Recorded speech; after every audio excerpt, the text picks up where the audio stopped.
All right, ladies and gentlemen, we're just running a few minutes late. We apologize. We're in closed session for a couple of minutes more than we should have.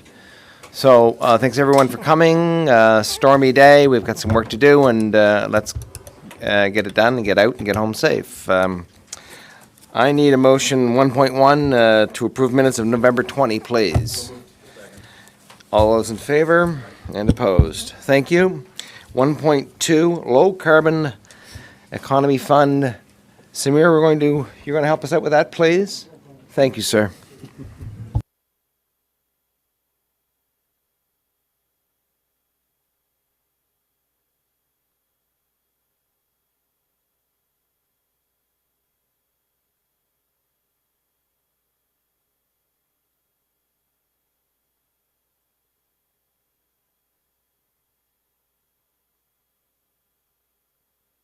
Green.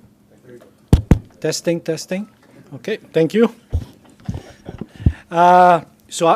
This won't take too long. Just want to give you overall description of the project. First, I want to give you some information on the Low Carbon Economy Fund, which was launched by the federal government in early 2018. The objective of this fund here, as you all know here, is to meet the Paris Agreement, which to reduce greenhouse gases by 30% by 2030 below 2005. And the total amount of the funding was $500 million across Canada. So all people can, most municipality, provincial government, private, non-profit organization can apply for this funding here. So the completion date has to be done by March 31st, 2022. For the municipality, as to be eligible, we get 40% of the eligible cost toward municipal government, such as the city of Saint John. We had made application in September 2018 for 2 projects. We have received notification in June 2019 that we approve in principle on these 2 projects. Since then, we've been working in detail with we're working with the federal government in detail on many of the detailed projects to finalize this. And I can assure this will took us a long time to do that. So before I want to go further, I want to give you a description of these 2 projects. The first project is called the Municipal Building Deep Energy Retrofit Project, which in general, I don't want to go into the technical on this project, is to implement energy efficiency measures on our municipal building as well as our water facilities, such as LED light, HVAC upgrade, building envelope upgrade, some renewable energy sources, and so on and so on. So we are in the process now to complete a detailed energy audit on most of this building. We're looking at 30 buildings right now, and hopefully we can finalize all this energy measure by January 2020. So this is general view of this project. What are the highlights of this project? We're going to receive $2.1 million grant from the Low Carbon Economy Fund towards this implementation of this project. Possibly, it's not sure yet. We hope to receive $200,000 grant from NB Power or Energy Efficiency Program under their program. And we hope to reduce our energy operating costs by around $400,000 annually.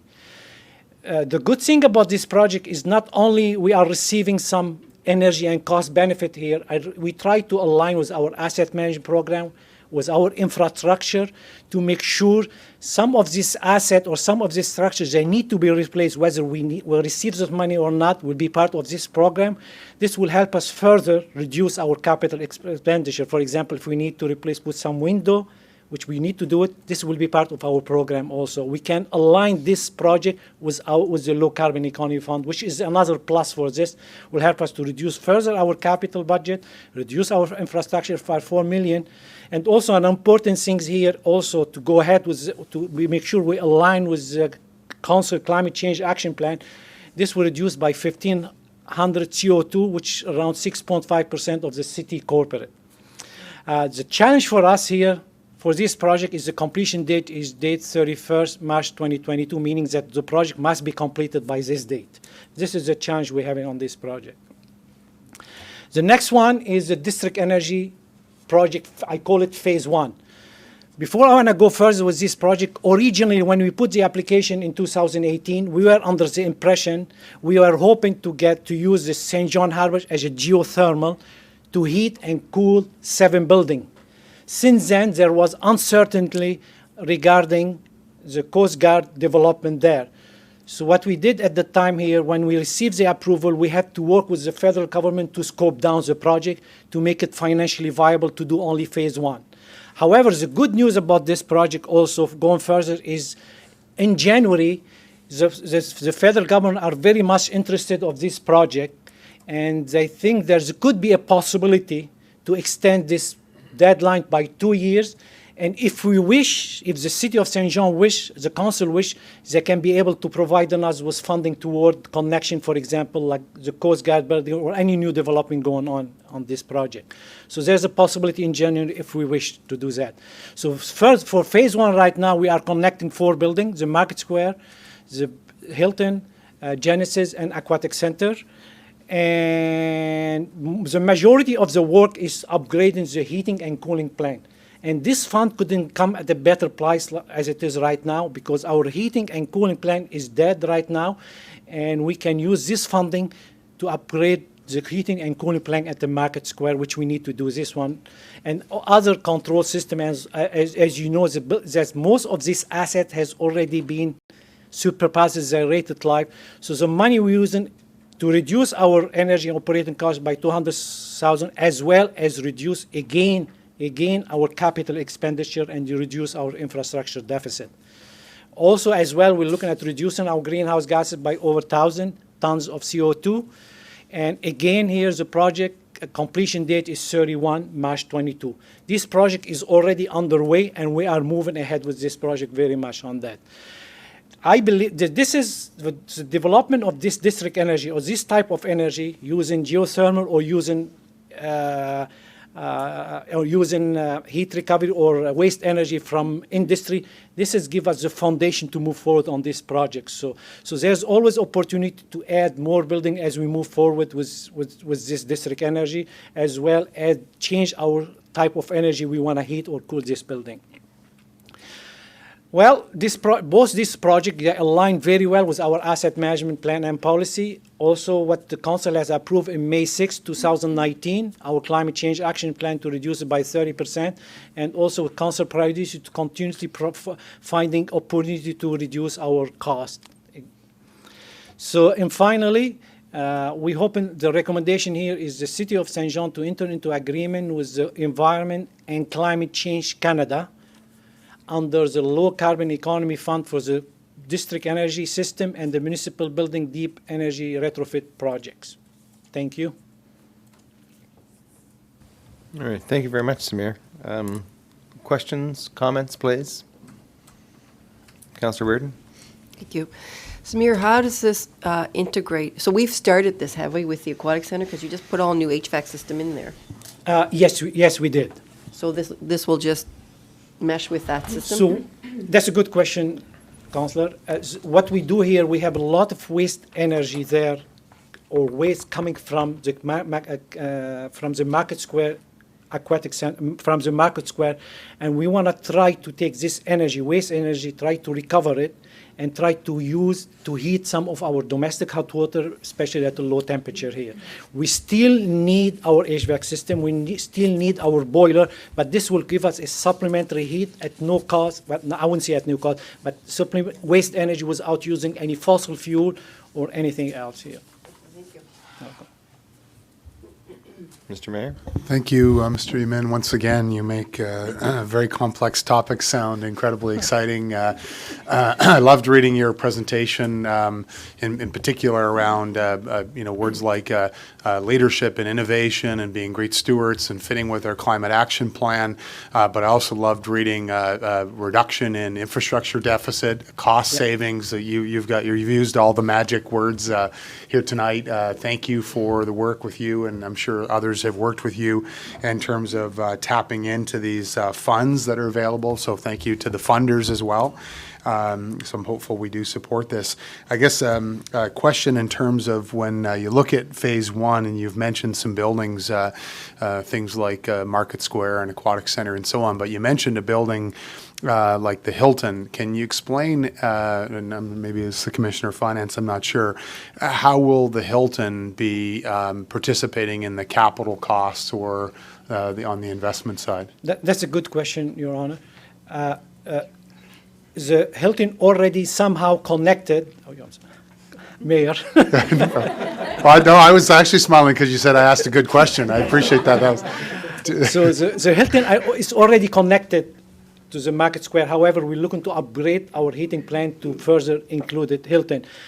So there is maybe Kevin can help me on that. There is a formula being used by the Harmony Group for the Market Square, which has been used since the building has been installed in 1983, which require Hilton to pay a certain amount of money or percentage of any capital replacement cost for any or heating our cooling plant or our control system here. Okay.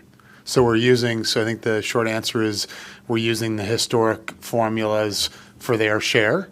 Yes. Okay. So far, and yeah. hopefully we'll review those historic formulas in the future. So perfect. Thank you. Pardon? Yeah, thank you. So the same would apply, Samir, with Genesis, I take it as well, like that? Yes, same thing Genesis apply for this year. So there's already some of this, with the exception yet of Canada Game Aquatic Center, there's already formula in place to recover the cost, any capital costs or maintenance costs and stuff. However, I'm not sure if we need to revise it in the future with this new heating. I'm not sure. We have to revise it eventually. Maybe that's just something we need to look at. Maybe that's something the commissioner needs to look at. I guess just from a formulaic perspective, I think when you're looking at those sets of assets, two of them jump out as not particularly city-owned or municipal assets per se, and I understand that there's obviously some synergies between them and things like that, so I don't know if we need to look at the formula or not, or how they participate, but obviously you guys have looked at the formula and they're paying their fair share, whether or not that needs to be revisited or not for Genesis and the Hilton Hotel that the mayor's already mentioned. Can I add something here? John, I don't know if your council and mayor aware that we own the asset at the Market Square. Okay. We own them. We are responsible for any capital maintenance cost All right. portion on the. This is our asset. As it, Genesis is Genesis is okay, perfect. Okay. So there. because we own the asset Okay. and we fund capital 100%, Okay. all the benefit from this grant will come directly back to the city of Saint Come John. back. Okay. There we go. Okay. Thanks for the clarification. Thank you, gentlemen. I'll move the recommendation. Thank you. Moved in second. I just want to say thank you, Samir. Wonderful. You've got, like the mayor said, you've got all the right words here. CO2 reduction of 25 or 600 tons, cost savings to the city, targeting the infrastructure that needs to be targeted. So thank you very kindly. This will go to open to council. We can't pass that, but so the recommendation is take it to our council mates. So all those in favor and those opposed. Thank you very kindly.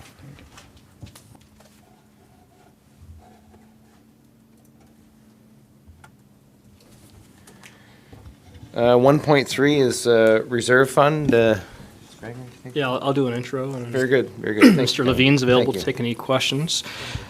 This report is an annual report that we bring back to the Finance Committee, we bring back to Council. As you recall, there is legislation that prescribes that any, transfers into a reserve or withdrawals out of a reserve requires council resolution.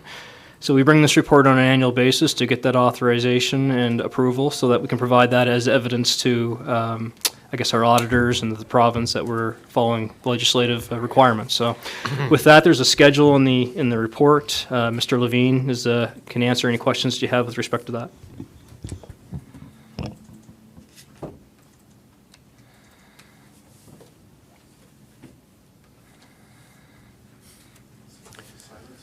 Yes.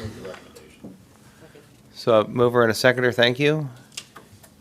Any questions, comments, concerns? You're off for easy, my friend. All those in favor? And those opposed? Thank you so much.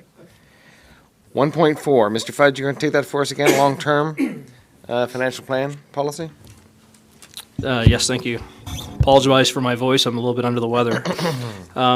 Long-term financial plan policy, as we spoke about many times in this Finance Committee, really the backbone of the financial plan, or the foundation of the financial plan, are the best practice financial policies that are put in place to ensure council today and I guess councils tomorrow are committed to strong fiscal financial management. At our last meeting of the Finance Committee, the inclusion of a 2/3 vote of council policy was encouraged by this committee. So you'll see in this particular policy, it's an umbrella policy that sort of is covering all of our policies that we've approved so far with respect to the commitment of Common Council. And for your consideration this evening, this is a policy that will demonstrate that the Finance Committee and Common Council's commitment to financial management, adherence to financial policies, the efficient use of taxpayers' funds, and the accountability to the public on our financial management, with requirement of a 2/3 vote to change any of the best practice financial policies approved by Council, unless otherwise recommended by the Commissioner of Finance. So I think this really proves and demonstrates the commitment in terms of the fiscal responsibility priority that this Council set out to approve back in 2016. With that, I'd recommend bringing this policy to Council for approval. So, first of all, Councillor Rick. I don't have any concerns. I'm happy to see it. I'm recognized years ago as being on the Transit Commission that without that long-term financial planning, we really had our hands tied and we had no idea where we were going. So, but this reflects best practices across the country. I think you say that in the report, so I just wanted to make sure that that was also reiterated, because that's important as well. It's not just something parochial for St. John, it's a best practice. So thank you, really appreciate it. Councillor Sullivan, please. Thank you, Mr. Chair. We are so fantastically boring on this committee. You know, it's almost time to start the 4-year reflection, right? But one of the pieces of advice I was given when elected almost 4 years ago now was make sure, you know, you leave a legacy and build something, right? That's your standard advice to council. What do you want to build? And when I was reviewing for tonight and going through and reading, you know, the 2/3 vote of Common Council is incredibly important to solidify this list of stuff that this Finance Committee did the legwork on, supported by our fantastic staff. Asset management policy, investment management policy, reserves policy, operating budget policy, capital budget policy, debt management policy, wage escalation policy, long-term financial plan policy, budget monitoring policy. What have we built? We've built the foundation for the financial future for the city. And really, it's just cool that we're at the 10-year financial plan stage, because the other piece that I'll ask at a later date is, what's the next Finance Committee going to do? So thank you to staff for all the work. And, you know, there's no pictures that come with these things, but these things are incredibly, incredibly important, and I'm just glad we're at this stage. Thanks. Any other questions, concerns, comments? All right. I'd like to echo what Councillor Sullivan said. When I look through this package, there's some great slides from Samir's package and this package as well. When I look at the financial policies that we put forward, and this Finance Committee has done it again with fantastic support and help from the staff in the room. But, you know, I love these slides. You know, don't spend more money than you make. Operating budget policy. Borrow wisely, debt management policy. Save your money for a rainy day. Operating and capital reserves. It's common sense, everyone. We should have had them a hell of a lot longer ago, but we've got them now. And previous to you, this committee and the staff that supports us, okay?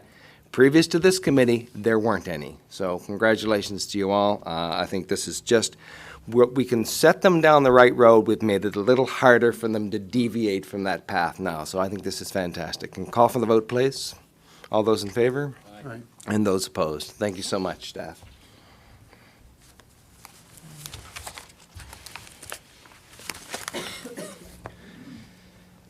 Uh, 1.5, long-term financial plan. Kevin, you're going to start us off, and perhaps Don's going to give you a hand? Thank you, sir.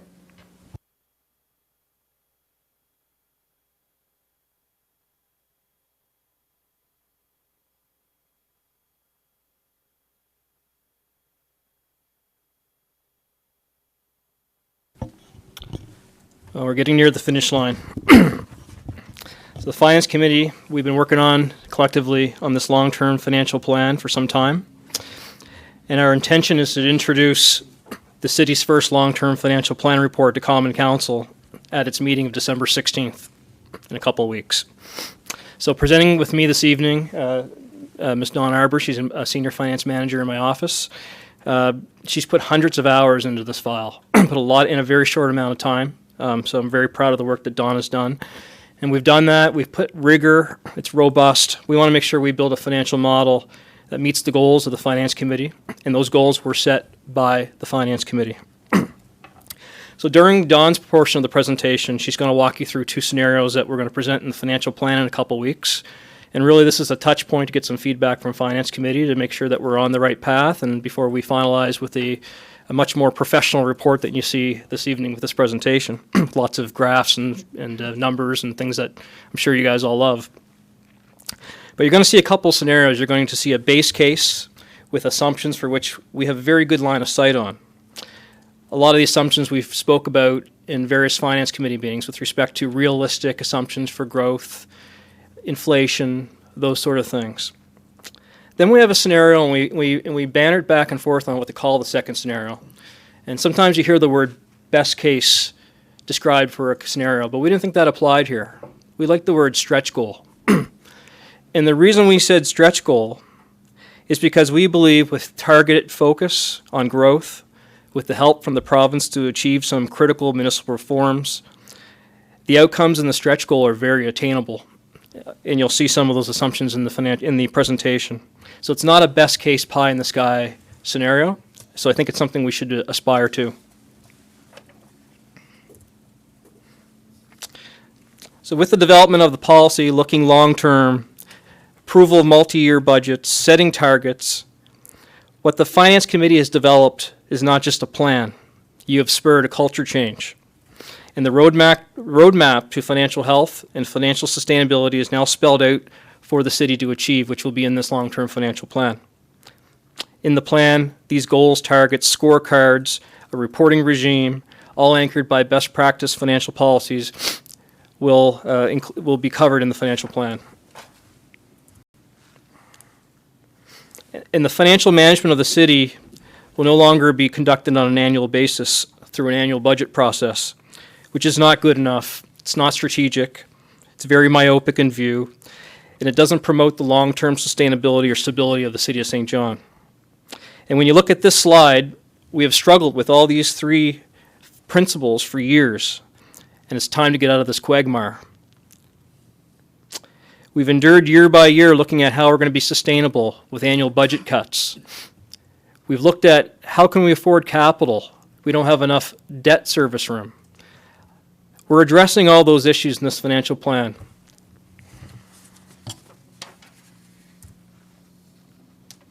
So the planning process has forced all of us, Finance Committee staff, to look at City of St. John's finances on a big picture basis. It stimulated long-term thinking, as well as we now measure ourselves against a target that will be in 2030. It has allowed us to think big picture, to think about how we tackle debt and infrastructure 10 years from now, how we move to try to reduce the tax rate and the tax burden for the taxpayers of the City of St. John 10 years from now.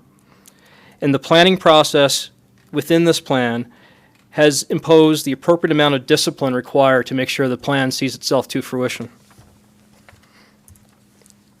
In terms of our update on the plan, we've completed the budget simulator public engagement aspect of this plan.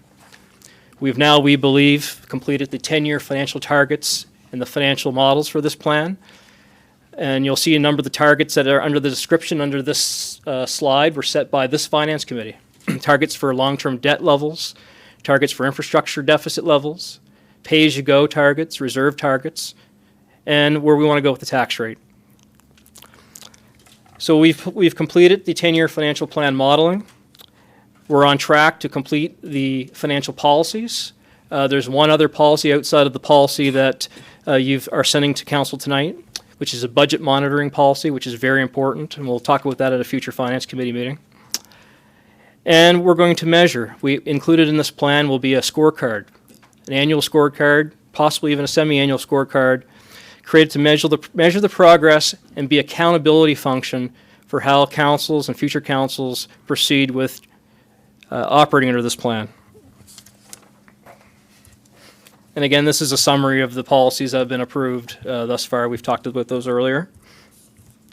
And Councillor Merrithew just spoke about some of these policies, and we thought about, we're no different than any household, we're no different than any company. And although these policies can be, as Councillor Sullivan just said, we can be pretty boring at times, they are common sense. They are common sense policies.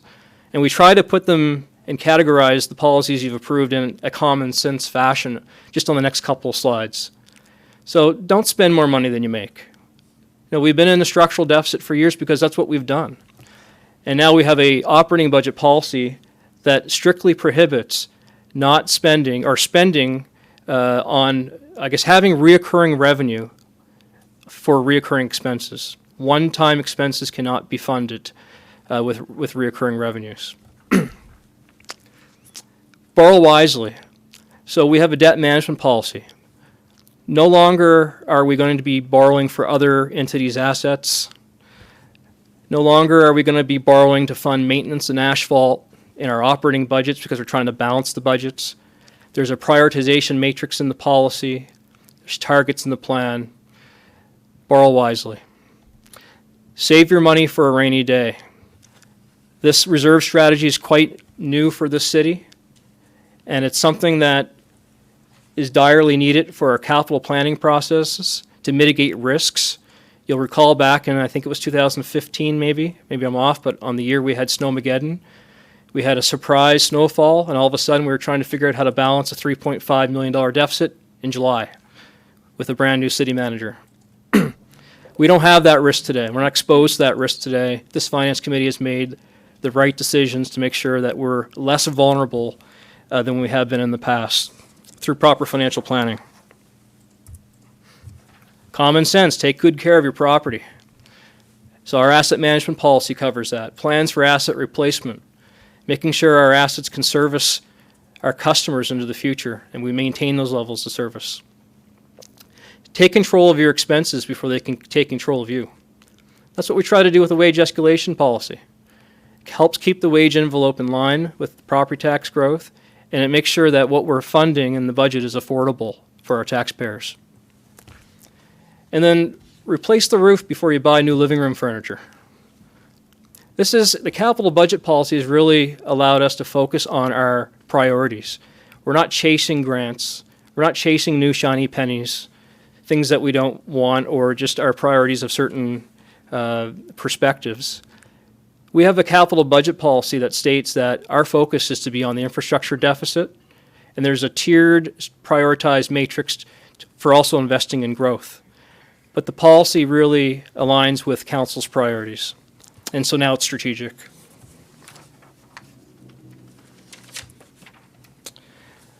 So the Finance Committee informed this long-term financial plan, and what we're trying to address in this long-term financial plan, and I'll turn this over to Ms. Arbour here in a second.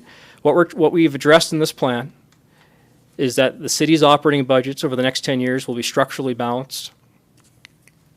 There's a strong preference on the base case to see that the tax rate is reduced, and on the stretch goal, it will be reduced if we can achieve these ambitious targets. We're addressing our infrastructure deficit, reducing it 25% over the next 10 years. We're addressing our debt by reducing our debt balance over the next 10 years by 25%. And we are seeing a significant shift in the amount of funding we're putting into pay-as-you-go in our operating budget. We're increasing funding for our capital and operating reserves by 10% per year, as mandated by this Finance Committee. So we're minimizing risks to our taxpayers, we're maintaining our infrastructure, and we're ensuring we've got stability in our tax rate over the long term. We don't want to set a different tax rate up and down over 10 years. It's all part of the financial plan and strategy. And we're now strategic with our pursuit of grants. As you can see tonight, what Mr. Yemin recommended to you for approval of an agreement, you had already contemplated this in the capital budget process long ago. You knew it was coming. Wasn't a surprise, and it was part of our priorities. So with that, I'll turn things over to Ms. Harper.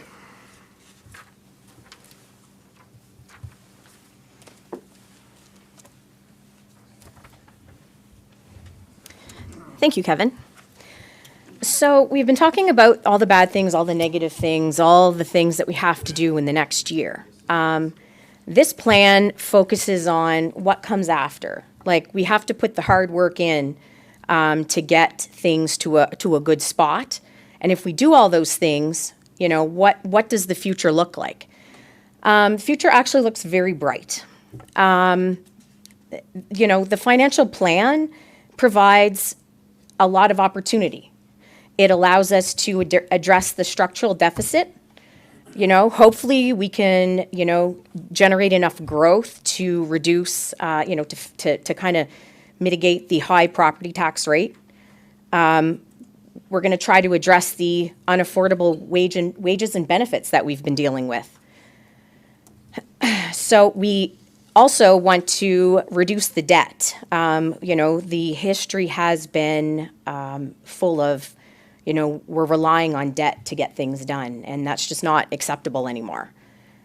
We're going to, again, you know, address the infrastructure deficit, and we're going to fix the lack of reserves that we've had in the past to you know, help fund anything unexpected and out of the ordinary, like Kevin mentioned, the Snowmageddon happens again. You know, that's all part of the plan. There's also some opportunities that we have facing us. We have the pension plan. The special pension plan payments end in 2027. I mean, that's not that far away anymore. 2028. It's the last one, right? This annual payment's worth nine. I mean, like, yes, the last one, yes. This is worth $9.5 million, you know, in 2020's budget. I mean, that is pretty much the amount of the structural deficit. We get to renegotiate our collective agreements. There's 3 out of 4 union agreements that are up for negotiation at the end of this year. With the proposed changes to the binding arbitration that the New Brunswick government has introduced into legislature, you know, hopefully there's a bright spot there. Municipal reform. Under the province of New Brunswick Sustaining Saint John, a 3-part plan, the province has agreed to lead a comprehensive review of current local government property tax policies by 2022. This could allow for the city to have more control over property taxes and the structure of the property tax system. We start to see increased property tax revenue from positive assessment growth tied to various population growth and economic development initiatives undertaken in the past years.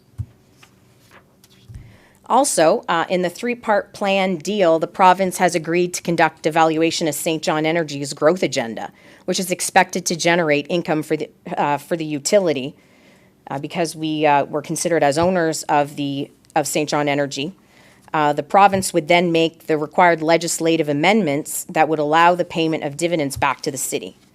You know, this could yield anywhere between $500,000 to $2 million annually in 21 and 22, and anywhere from $2 million to $10 million in the years after that. I mean, that, again, is huge and could mean so much to our city.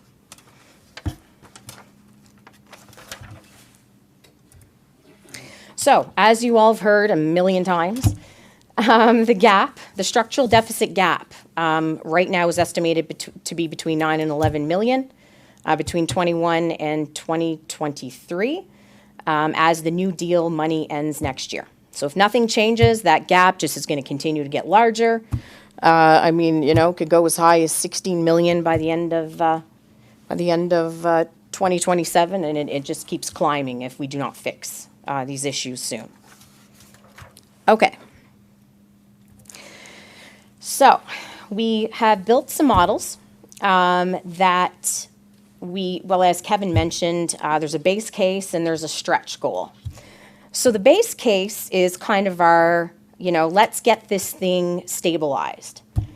So in the base case, we address the structural deficit in 2020, just as the city manager has planned. We reduce the general fund debt by 25% by 2030. We reduce debt per capita to $1,175 by 2030. We reduce the debt service ratio by 9% by 2030. These are all things directly from the debt management policy. We reduce long-term debt as a percentage outstanding of the operating budget to 50% by 2030. We maintain our reserves. We reduce the infrastructure deficit by 25%. We keep wage escalation in line with the property tax. And we increase pay-as-you-go to $12 million a year by 2030. The assumptions we've made in this model, and if you look in your package, there is two sheets, they're handouts, and it kind of shows a brief snapshot of the two different models. This one is the first one, it's the base case. It assumes that we manage to maintain our steady growth of 1.5% per year. We increase our pay-as-you-go by $1 million. Inflation is held at about 1.5%. The tax rate remains stable. We're assuming that interest rates are going to stay fairly stable. We, the whole idea is anything over and above 1.5% growth is to go towards our property tax rate, and the unconditional grant from the province remains stable at the 2020 level. And as a result, I'm not going to go over this slide. It's basically, we've managed to make the numbers fit into all of our categories and meet all of our targets.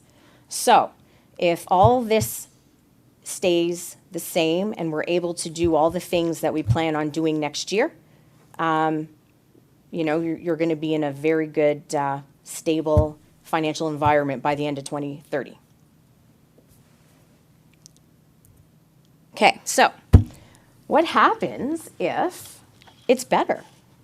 What happens if we get 3% growth a year, between a combination of growth and assessment growth, population growth, comprehensive municipal tax reform.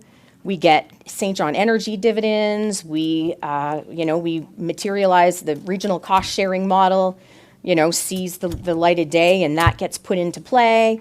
We regionalization of the services and the binding arbitration reform. What happens if all that, all those things, like maybe not at 100%, but, all those things happen in little bits, or, maybe not even all of them. I mean, any of those combination of those things. So what would happen to the tax rate? What would happen?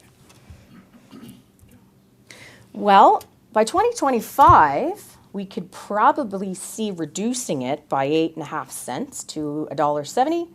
And by 2028, because again, that's the year of the pension fog clearing, it's now down to about $1.57. So that's pretty exciting. We also ran the numbers, kind of just, what happens if, a combination of all those things happen and it allows for equivalent growth rate of different amounts. I mean, 4%, that sounds familiar if you're a Frederictonian or Monktonian. Tax rates could go down to 1.53 by 2028. So, we recommend that the Finance Committee endorse the presentation and direct the staff to complete the long-term financial plan report to be presented to Common Council on December 16th. And the Finance Committee approve the long-term financial plan policy as Kevin presented and recommend approval to Common Council at the December 16th meeting. So moved. We've got a mover and a seconder. Thank you, Ms. Sarber. Thank you, Mr. Fudge. Any questions for staff, comments? I have a couple. Mr. Mayor. Questions. So I'm a little bit giddy. I don't know how to start. Actually, I feel like a baby was born or something just happened that was magnificent here. So thank you for the, so a couple of granular questions and then maybe just a couple of comments. So thank you. I think it's a monumental night here. So I'm going to stay consistent in my comments. I think I've been pretty consistent over the last number of years.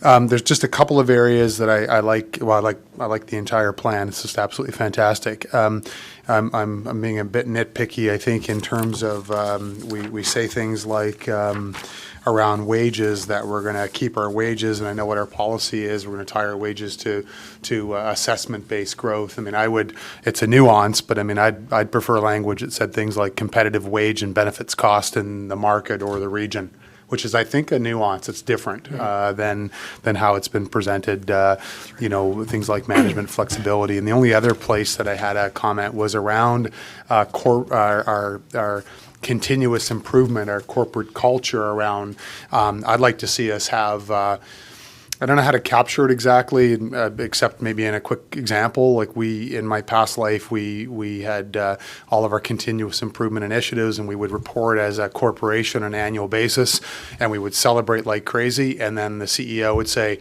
"Excellent, high five, go do it again, and we want more." So how do we, I see it here, and you don't get there without continuous improvement, but is there a way in consultation with the city manager, commissioner, to sort of enhance that CI corporate targets that are stretched and achieved and resourced and prioritized? Mr. Chair, and to your worship and members of the Finance Committee, you touch on a very important point. If I draw you back to our 2019 work plan, part of our 2019 work plan was to develop a comprehensive continuous improvement framework. Part of that framework would be what you described, where you have targets for the year and the next year you have more targets. But it's much more than that. It's, to a degree, changing the culture, but it's also changing practices. And the simple one I use to explain this when we talk about an entire framework is every meeting should begin or end with, how do we do today? Did we achieve our aims? How could we do better next time? Because of all the other challenges we've had in terms of our 2019 work plan, we have yet to develop this continuous improvement framework, which touches on what you've mentioned and all those other aspects. So we're bumping it into 2020. And we will take a look at it in 2020 and develop that framework that has not only targets, but also just changes in standard practices and how we deal with crew briefings and after-action reviews and all of that to really continue to drive forward this notion of we should be improving every day. That said, I will go on record as city manager, who's now been here almost a year, that I applaud the staff that is here. Because although I say we'll alter the culture, there is without a doubt, in my opinion, a culture of continuous improvement here within the city staff. And you see some of those continuous improvement initiatives presented at every council meeting. But we can do better, and we can have that overarching framework. Can I continue for a minute? Yeah. So thank you, City Manager. And my comments were meant to support those initiatives absolutely that are there. I think your initiative to report to us at each council meeting on what we are doing are an excellent showcase of the great work, and absolutely been my experience. I think we have world-class employees who are doing a lot of that work. My comments were meant to say, how do we support them and have the right resources? So just I'll just rapid fire here. I really do believe this is an historic night tonight. It's the first time ever that we're going to have a long-term financial plan. It's clear evidence that council's working with administration, and we're very serious about our priority of fiscal responsibility. I'm so proud of this document. I'm picking up on something Councillor Sullivan said, I think, and I'm not trying to take a shot at past councils or other politicians, but I think build something in the past has been build something, build an arena or build a road or build a this or build a that. What this group is building is it's building a plan that can be followed in terms of a relay race for many years to come, and building a hopeful and bright future for our region. So I love the way you framed that. This is great governance, thinking, planning, acting long term, as Councillor Reardon said. We're having all the right conversations here around accelerating growth, around getting our fiscal house in order, and the provincial reforms we so desperately need, with tax reform being number one. I would like to see us continue to be open and transparent and proactively sharing all of this information out with the public. Tonight is a great example. We have Barbara here. Thank you, Barbara. But how are we going to communicate with the public that this is tonight? It's that their interests are being looked after. This is best in class tonight, folks. This is not we're poor cousins to the provincial and federal governments. This is best in class in the entire country. You know, not to say others haven't done this, but this is best in class tonight, and this is a game changer. Thank you. I love the language around culture change. Thank you to the committee. Thank you to staff. In particular, Mr. Fudge, you're not feeling well tonight. It's a testament to who you are as a leader. You're still here with us. It wouldn't have felt right if you weren't here tonight, but thank you to you, and thank you to my colleague, the chair of this committee, who's been a dog with a bone, if you will, and I mean that absolutely as a compliment, to drive this committee and to work with our staff to get these policies over the finish line. Lastly, this is, I talk often about Vision 2030, where I'm talking about hope and prosperity and that brighter future. This plan is that vision, and it will completely change the narrative of our city. It's really an historic night. I feel like crying. Thank you very much. It's all good. Any other comments, questions? Councillor Reardon? Thank you. I think it's great as well. I think there's it's condensed everything that we've been talking about over time, rendered it down into a document that we can all, be proud of and put out there. But I guess for me, at the end of the day, there's very few people that would buy a house without mortgaging it. So I guess as you say, we need to be strategic with how we borrow and spend money. So there are certain things we're going to need to continue to do that. And I think one of the things that we have to recognize is that we do work hard and we do make money in this city, but someone has the key to the piggy bank and is taking 45% of a big chunk of our money. So that's important for us to know and recognize that, because that can all change. It can change for the better, it can change for the worse. So I guess we're working in this environment where we're trying to do what we can do, and we don't really have that long-term financial commitment, I don't feel, at least from the province, and haven't had for a long time. So, but this is great. We're on our way, and it is a historic document for St. John. So it's very good. Thank you. Yeah, no, thank you, Chairman. I can't say it better than my colleagues that have already kind of expressed their approval for what's the picture that's been painted. That 10 years out from now, it's really rosy. So when we look at the financial opportunities that are there, we look at the assumptions, which I would say are conservative. We combine those two things. The forecast is really, really favorable. You look at our debt service ratio, like, that's awesome. That debt service ratio, it puts a smile on my face. You look at the potential for where it hits homeowners and those investing in terms of the tax rate that we're using to sell our city.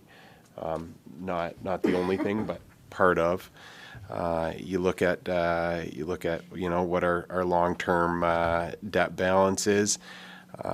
I think this is fully articulated where all these policies combined can bring us, and it's not necessarily.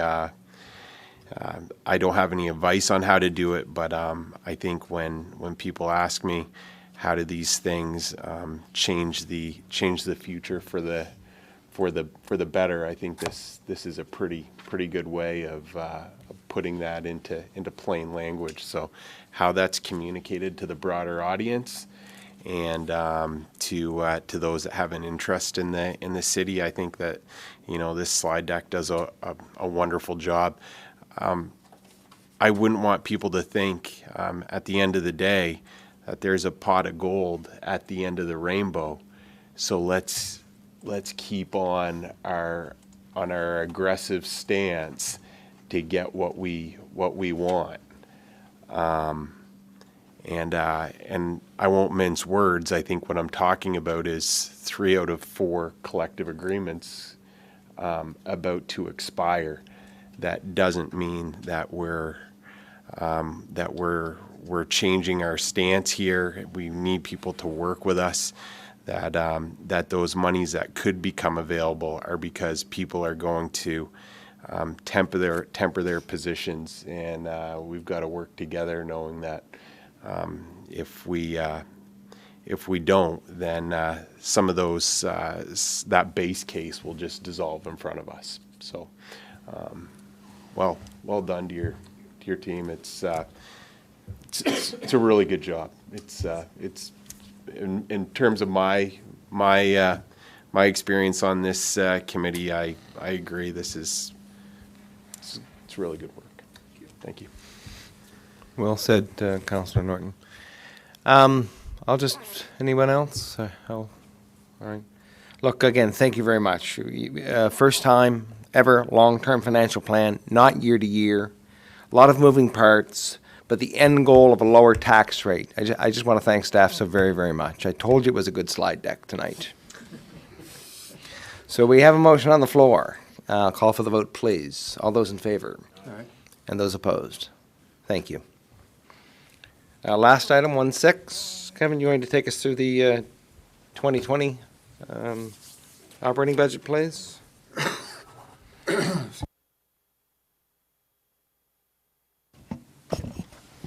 It's also a tag team presentation as well. I got Mr. Levine with me here tonight, who also has put a tremendous amount of work into the 2020 operating budget. So in terms of timeline, here we are tonight with a recommendation to Finance Committee. If endorsed by Finance Committee, we would propose to bring this budget to Common Council tomorrow evening as a receive and file, allow Common Council to digest that document and come back and ask any questions they may have in regards to what's in the budget, and come back on December 16th with a final recommendation for approval to Common Council. So again, a million times, I think is what Don said on these numbers. But what we're showing here is the fact that although you're seeing this curve increase, and the city managers talked about 9 million in 2021, 11 million in 2022, we know in reality this is notional because we have a legislative requirement to balance our budget in 2021. We have no choice. So by virtue of that, all operating expenditures that are going to be reduced will be conducted and done in the year 2020 to position us to that point. And I put this slide up because, again, this is sort of a reflection night when we go back and we look at what we've done as a finance committee over the last 4 years. And we started it a long time ago talking about barriers. And I know this isn't barriers to restructuring because there's a lot more to it with growth and other considerations. But we did talk about at one point barriers to reducing cost. And I'm not going to go through all those barriers, but there was 2 slides full of barriers. And we said the road leads to change. If we can address each one of these barriers, we'll be well underway to changing this organization. And I think the long-term financial plan and policies that we've set, we've just discussed, are part of that equation. So I've put this budget and the initiatives that we're working on right now in categorization to the barriers. And I also want to make note that 2020 is a year of transition for the City of Saint John.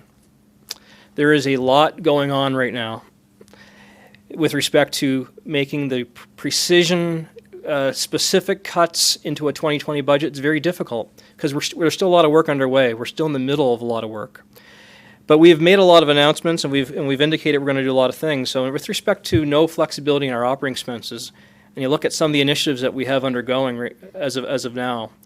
Last night, the city manager unveiled his restructuring plan. And within that restructuring plan, he identified that 50% of the structural deficit will be addressed through workforce adjustment in 2020. This will reduce the percentage of our budget that funds wages and benefits. So that lends towards having a more flexible budget. We've put in a wage escalation policy. And I'm proud to say that not only has the city put the wage escalation policy in place, we have our police commission here this evening. They've approved the wage escalation policy. The Aquatic Center last night approved the wage escalation policy. We're seeing our ABCs get on board with this policy, which is fantastic. We continue with our hiring restrictions in 2020. We're in the middle of conducting full reviews on our agencies, boards, and commissions. From everything from how much we fund to the governance structure, there's a lot of work underway in regards to that, and that will lend to our flexibility. We have an RFP that's out to look at Saint John Transit and the Saint John Transit service. That's a potential huge financial impact on the budget that we just don't have a line of sight on right now, but we know the work's underway. We know it's going to get done in 2020. And we have, working with our provincial partners, a provincial operating audit, and we're well underway with that initiative. We've been working with the auditing firm, and they're not looking to tell us things we already know. They're looking to tell us things on how we can actually improve our organization, save money, make money, all the things that we're interested in understanding. Depending on those findings, that will have an impact on what we do in 2020. So the second item, the barrier, was restrictive collective agreements, and we, as mentioned earlier, many agreements are up, they're expired, and we will be dealing with some of these restrictions in our collective bargaining. Last night, Councillor Reardon asked me a question in open session. She asked me, well, Commissioner of Finance, why can't the police department go out and procure their own fleet services? Well, when you talk about a barrier, what that would do is we'd end up paying twice for fleet because we have a minimum number workforce with respect to our fleet maintenance staff that we have to, that's a fixed cost we have to fund. And if we're not leveraging economies of scale with all our ABCs to help offset that cost, you'd be paying twice. You'd be paying the fixed cost and you'd be paying a third-party contractor. So that's a barrier we have to address. So we have the flexibility to make different decisions. Binding arbitration was a barrier, and the province has introduced legislation, and a law committee's hearing is going to be scheduled to look at that, which is very encouraging. Special pension payments was discussed earlier. We see that coming to an end in 2028. We're also looking at reviewing how the pension payments, special pensions, shared risk plan affects our restructuring plan. That's in play. Significant debt load was a barrier, and we've talked about tonight how we have a debt management policy now in place, and we have 25% targets to reduce our debt. Restructuring costs back then was a barrier. We knew we had to restructure, we had no funds to do it. This Finance Committee strategically over the last 3 or 4 years have been putting reserves in place so we do have funding in place to help us restructure. Infrastructure deficit, we have an asset management policy now in place. We have a capital budget policy approved by council, and we have approved infrastructure deficit targets in the long-term financial plan. One of the barriers in the slide was New Deal obligation. I think that was referencing, my memory serves me correct, referencing that no changes to frontline services, and I believe that's really not an issue with this particular provincial government. Geographical footprint, we are a big city. Well, we're looking at that. We're looking at, as one of the commitments in sustaining Saint John 3-part plan, which is to be completed in March. One of the initiatives is look at city boundaries. That work's not done. That could have a potential significant impact on our budget. We have a regional management task force report due at the end of March 2020. That's looking at regional cost sharing. We just had legislation introduced on regional facilities legislation with the province. All these things are in stream. And with respect to cost of industry, the province has publicly indicated several times that municipal tax reform is a priority, and they're looking to complete that in 2022. So I believe we've made great progress in the barriers we set out to address back in 2016, 2017. So in terms of the budget, we're really talking about timing right now. So a budget is only an estimation of revenue and expenses over a specific period of time. And it's usually compiled and then it's reevaluated on a periodic basis and monitored to see how you perform. Well, with respect to this particular budget, we have a lot of things in I guess, timing implications, the collective bargaining process. We heard the city manager's restructuring plan last night with respect to workforce adjustment, the reviews of the ABCs we talked about, and the reforms from the province. All those things we should have better line of sight on as we transpire through 2020. So given the following, and again, I believe this really is a transition budget, austerity measures must all be implemented in 2020 per the city manager's restructuring plan in order to position us to produce a legislatively required balanced budget in 2021. That there are a number of initiatives underway that will be completed in 2020 that carry potentially significant cost implications to our budget. Given that it's difficult at this time to determine with any level of accuracy the proper adjustments to make in budget 2020, and given the timing will not change the setting of our tax rate, because the adjustments that we make throughout the year in 2020 will be really with respect to the short-term financial assistance that we're receiving from the province. So we're not going to change the tax rate in 2020, or it doesn't appear to be. It is recommended that the Finance Committee recognize that Budget 2020 is a transitional budget, that the Finance Committee approve the draft 2020 General Operating Budget and direct staff to recommend the 2020 General Operating Budget to Common Council, and that over and above that, the Finance Committee, through the City Manager, provide quarterly progress reports on the costs taken out of the system as a percentage of the overall projected structural deficit pursuant to the restructuring plan. And with that, I'll let Mr. Levine walk through the details of the budget, and we'll take questions at the end.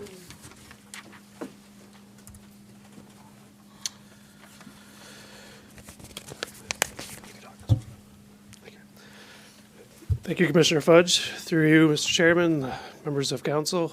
So this is just a snapshot of our how fiscally responsible we've been with the provincial funding we received.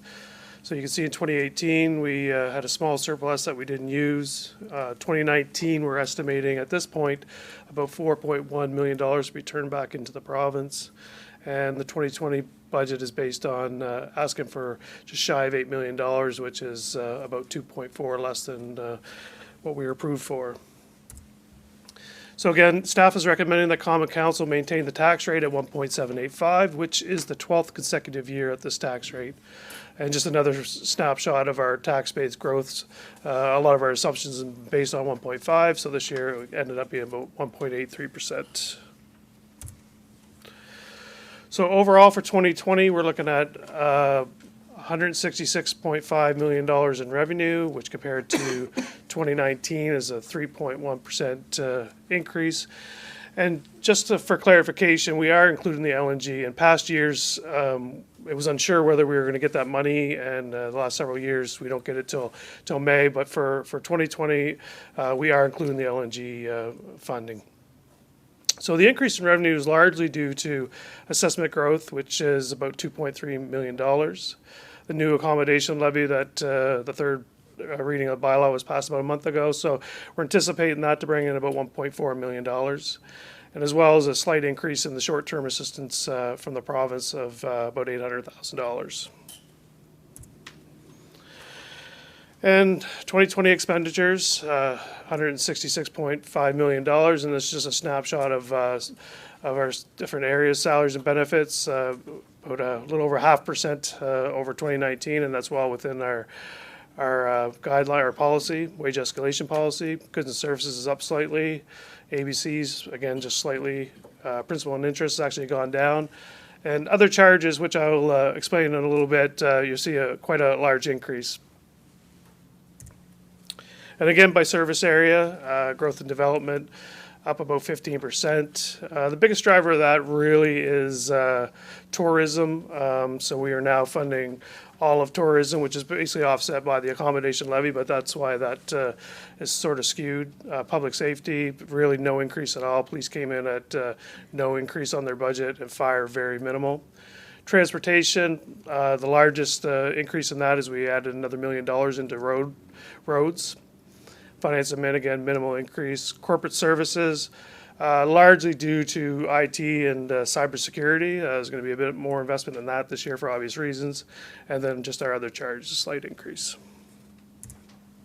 And just a snapshot, we like to put this slide up every year just to give citizens and members of council just how is our money spent? And we use a property assessment of $170,000. So that would be somebody who would pay property tax of just over $3,000. So, obviously our biggest costs, fire and safety services, police services, roads, and then our debt service and special pension payment, they're all hovering in the $400 to $500 range. Financial targets and principles, and again, this was all alluded in the long-term financial plan, but this budget, sustainable, how are we going to be more sustainable? Well, we increased pay-as-you-go by $1.25 million. We're meeting our escalation policy. Flexibility, we are reducing our debt balance by 2.5%.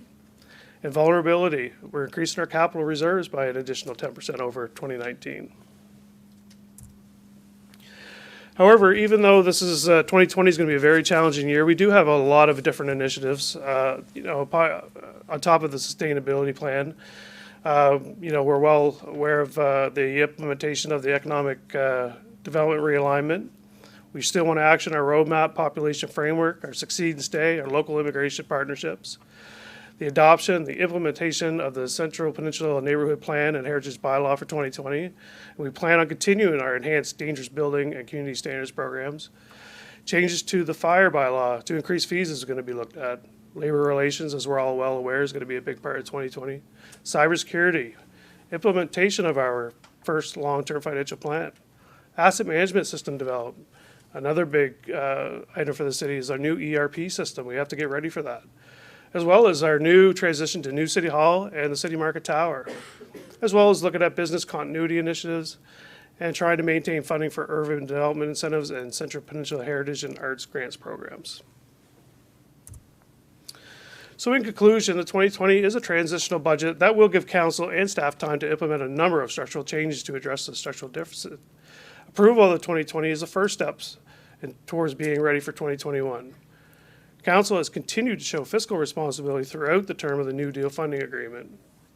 2020 budget includes commitments by council to move the city towards being more sustainable, flexible, and less vulnerable.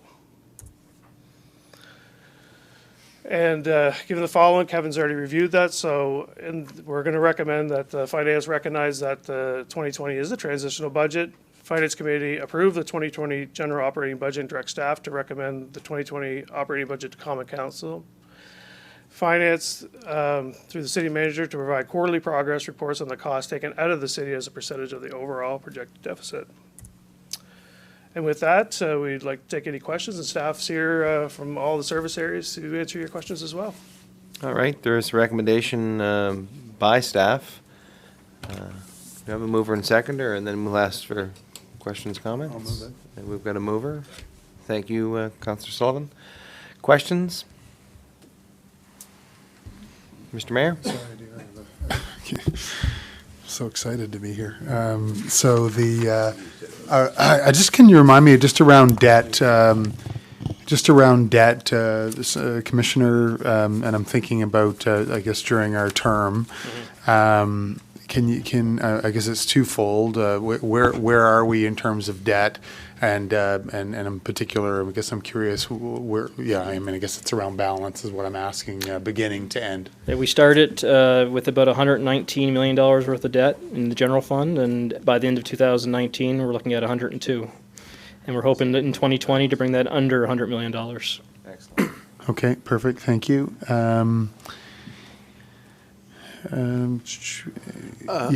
Your worship, just for clarity of the audience, that is the operating Yes, fund debt. sorry. There is also the water The debt. utility, Which, yeah. which is a separate debt that also. Yeah. As well as the transit as well. Right. Right, okay. So, I just was curious about the sort of the general fund. So really on the, so if we go to that, thank you, City Manager, if we go to the utility side, then really the debt that's been added has been directly related to the Safe Clean Drinking Water project. That's correct, and the utility actually isn't borrowing a nickel at all going forward on any other projects. Okay. 100% of their capital is funded through their operating budget, so their debt's going to retire very quickly.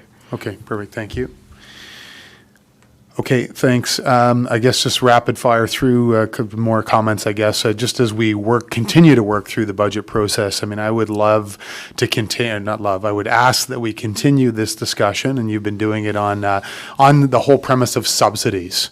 You know, historic subsidies, as we continue through this, just to continue to shine light in terms of a committee on that and have those discussions in the future. We don't have to have them tonight, but just, and I'm not going to start to isolate, you know, ones in particular, but just with some level of reporting on that. Really, for me, what I'm very pleased about, and we sort of ratified last night, is the restructuring starts right now. And my view, the way I communicated, is that we have 365 days or less to balance the budget. So it's going to be lots of discipline, lots of work, you know, on behalf of staff over the next year in support of council. The budget process, we got into a great debate last night on what a hopper was.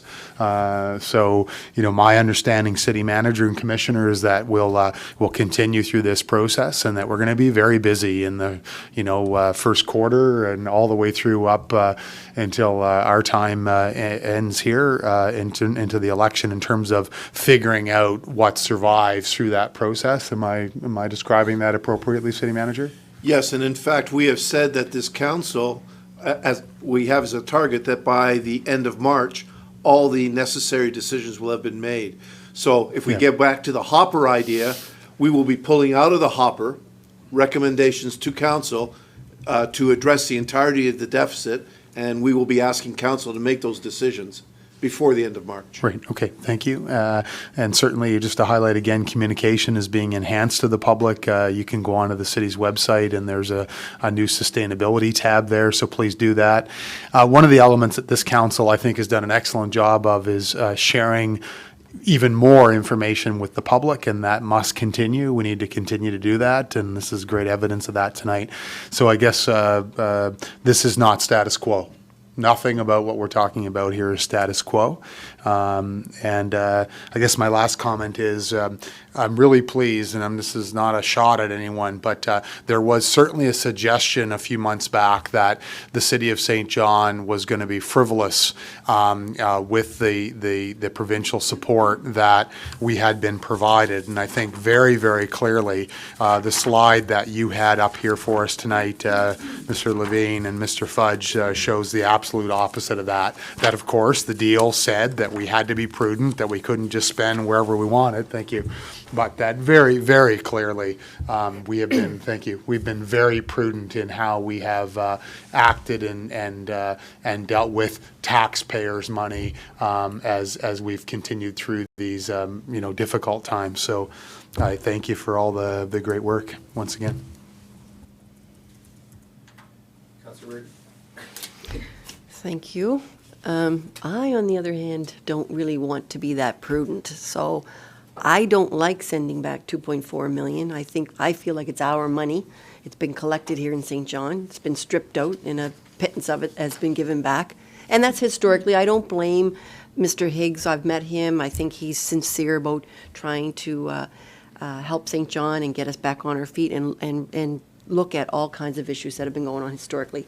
But that has been what's been happening. So what I'm curious about is, what is the definition of frontline services? I believe that's what we said. They said the money could be used for.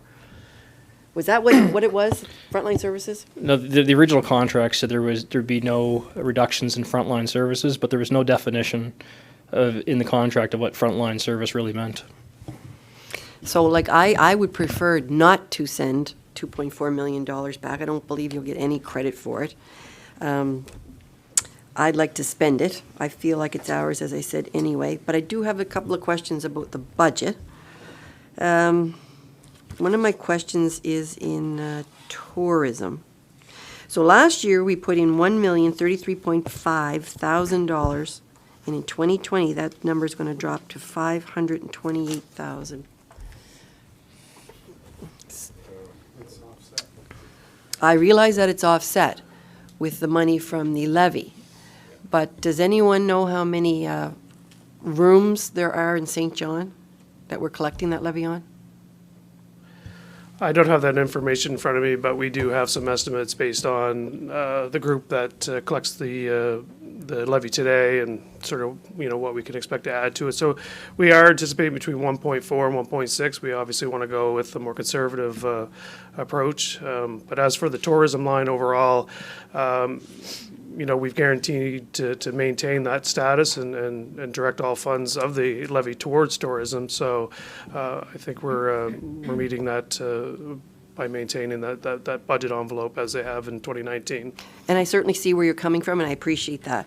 But for me, I'd like to know how many rooms Moncton has, how many rooms Fredericton has, because we love to compare ourselves to those two, and they will add that on top of what they're already providing. So your tourism dollars there are going to be adding another probably $2 million onto their $3 or $4 million tourism budget. Tourism will bring in more people than your roads are going to bring in.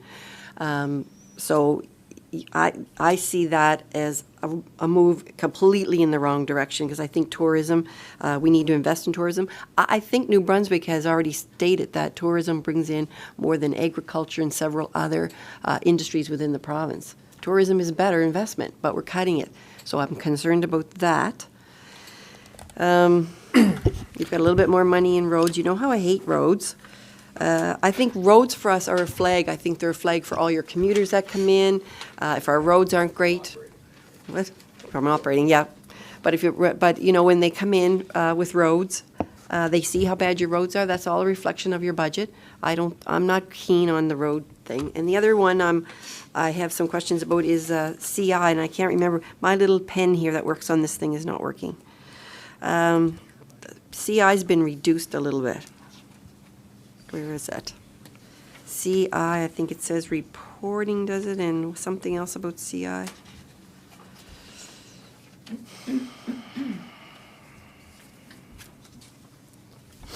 Anyways, in your continuous improvement, where is that?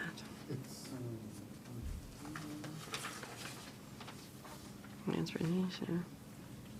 Well, you can move on. I'll have to find. Under corporate services, strategy. What page? Page 142. 142, okay. Okay, right, strategy. Continuous improvement and performance reporting, that's down slightly. Yeah, that's significant, because I think that's huge for us.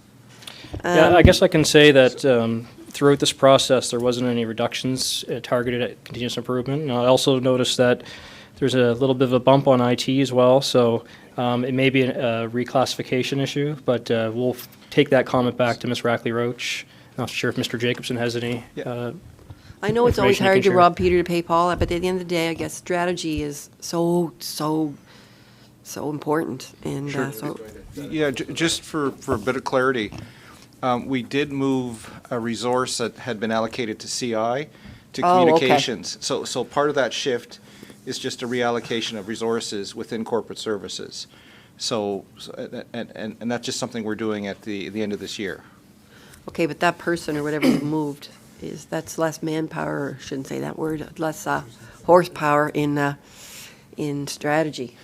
Yeah, and there is some overlap between the work that this individual is doing. So it's project-based, but the individual was assigned to the CI team, but is going to be working primarily out of communications next year.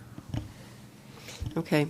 All right, so the only other thing is I'll say is I don't know one accountant on the face of the earth that isn't conservative.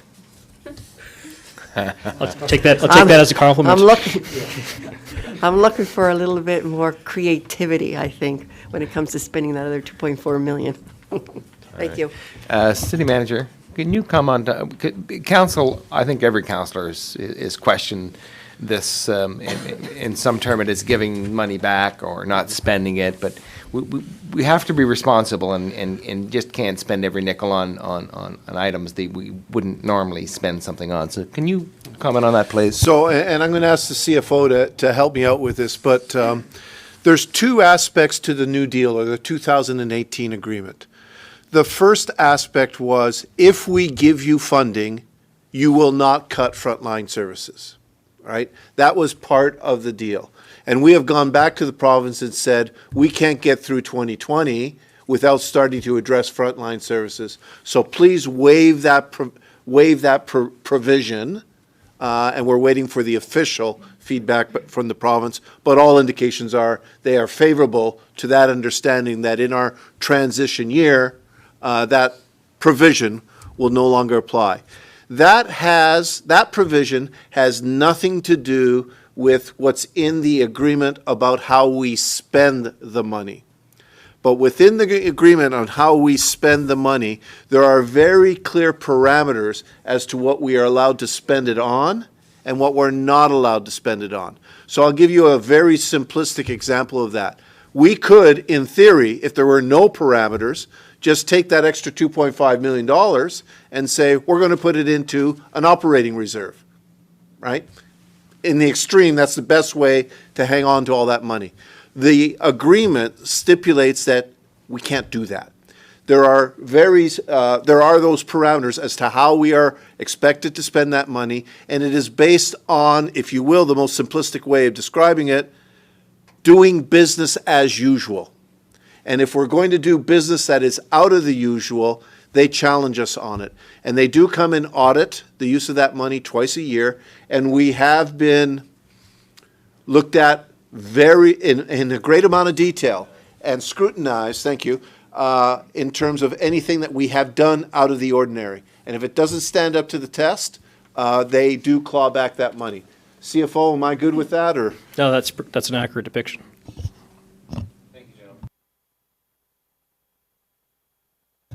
Thank you, Mr. Chair. First, a small one. Minor hockey subsidy, which is being eliminated in the 2020 draft budget. That my guess and stretch, I peeked at tomorrow night's kit, is related to subsidies and how that's going to be handled. Is minor hockey going to get a big hit next year, or is it being handled just in a different form? Through you, Mr. Chair, yeah, we are taking a different approach to the minor hockey subsidy. That was originally intended to sort of compensate, I guess a lot of municipalities have a different youth rate. We have a consistent rate, and we offered that youth subsidy basically to offset those higher rates charged. But what we're doing now, and we've already started the work, and as you alluded to, there is another report tomorrow evening for consideration, is that it'll take a little bit more of a different form. We're basically targeting any subsidy money to city residents and not non-residents. So we're just changing things a little bit, but the net impact is, I guess we want to cushion the blow to as far as any changes to our city residents, as far as the costs that they'll see. So for the long-term view for city resident youth ICE users, they should be okay. We're doing a different form. We're working on changing policies. But I don't want anybody to look at the draft budget and see that the minor hockey subsidy is gone and think, wait a minute, it's gone suddenly, St. John Youth. Yeah, it's being looked after in youth rates and subsidies for St. John residents. So if I may, Councillor, looking over your shoulder at the line you're referring to, we actually already did this year. In past years, we used to provide a subsidy directly to the associations. This year, in fact, we adjusted the hourly rates and baked that subsidy into the hourly rates. That's why it's zero-lined within the budget for next year. What you will be exposed to tomorrow night at Common Council is our suggestions on an approach to subsidization for all sporting activities, but that is not tied to this line. The zero there is reflective of the fact we no longer directly subsidize associations. We subsidize the hourly or the usage rates. Okay. Thank you. And I knew we had handled it. When people read this, I wanted to make sure that was explained. Thank you for that. I guess on a larger note, back to the slide on the funding from the province.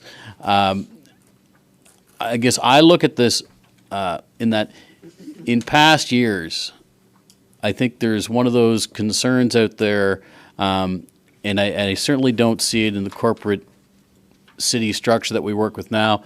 I definitely haven't seen it in the police force with our current chief.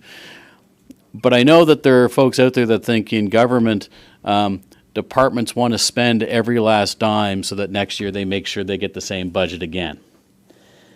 And I know that with the continuous improvement culture that we are building here and also in our ABCs, that the way we do business is that we are looking not only at the top levels, but every level of through the organization at what's the best way we can deliver our service and remain responsible to the taxpayers. So I see this as us teaming with the provincial government in looking after taxpayer money altogether and holistically. So I think this is just us demonstrating both to the province that we're being fiscally responsible and to our own organization and all of our ABCs that this is the way St. John does business. We use the money that we need to use. We don't use it just because it's there. So I think this is good practice, and so I appreciate it. Thanks for the recommendation around it all. You're right, Councillor Sullivan, there's only one taxpayer. Yeah, very good. Can I ask a question, please, just on the revenue side? Kathy Graham's in the audience, I see her back there. PILT, I know that you'll handle it for her, Kevin, but PILT, why is PILT figure so different? That, what you see for a PILT is called PILT adjustment. It's Okay. not the PILT, so It's the not the PILT's PILT really, itself. it's just, there's a timing lag on adjusting the PILT on an annual basis, so the PILT's generally around, Kathy, correct me if I'm wrong, but 1.4, 1.5 million All right. per year, but there's a timing impact on when they adjust, and this is just the small adjustment based on the PILT. It's not the PILT itself. Very good, thank you.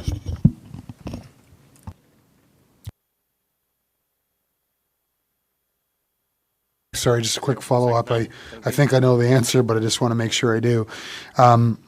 So our assessment growth was 183, significantly better than it had been. We're heading in the right direction for sure. But as a result, our unconditional grant went down from 17.3 to 16.1, or is that a different impact? No, so what we've done this year, in past years, what we've done is we've assumed LNG will filter into our budget in April. This year, I think this is the third or fourth year in a row that there's been no challenge on LNG. When we get the LNG revenue in April, there's a corresponding reduction into the unconditional grant. It's the same amount it's always been for the last couple of years. We've just baked it in this year compared to last year where it wasn't. Okay.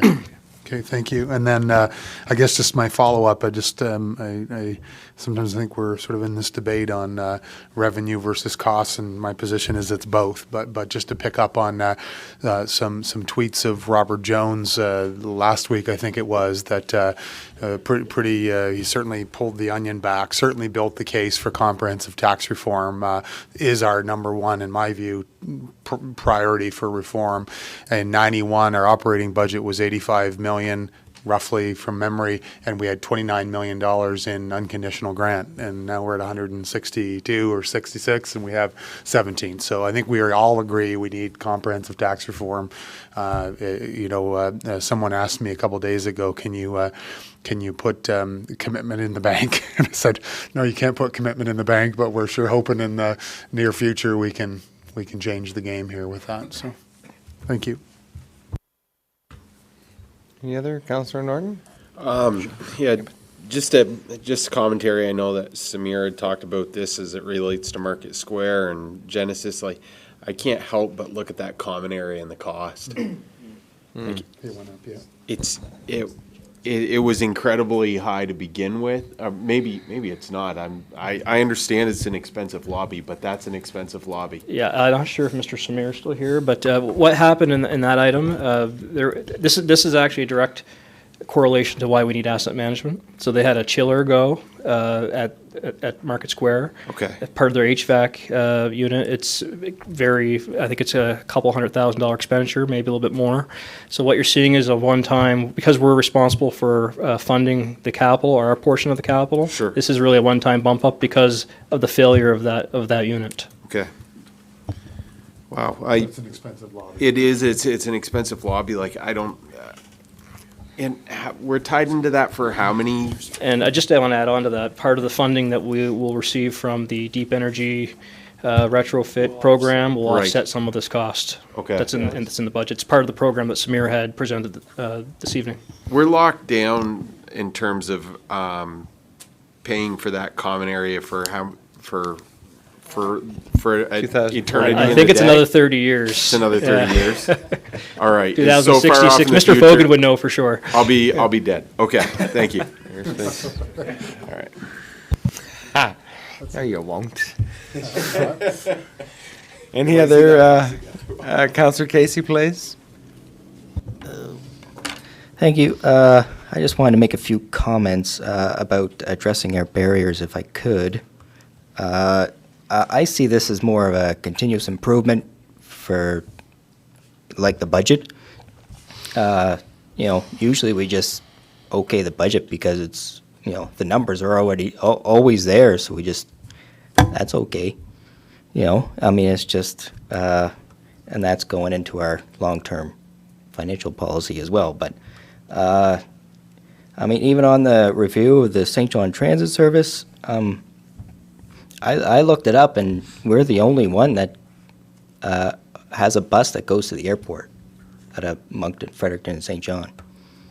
Moncton comes close, but we're the only one that sends a bus to the airport.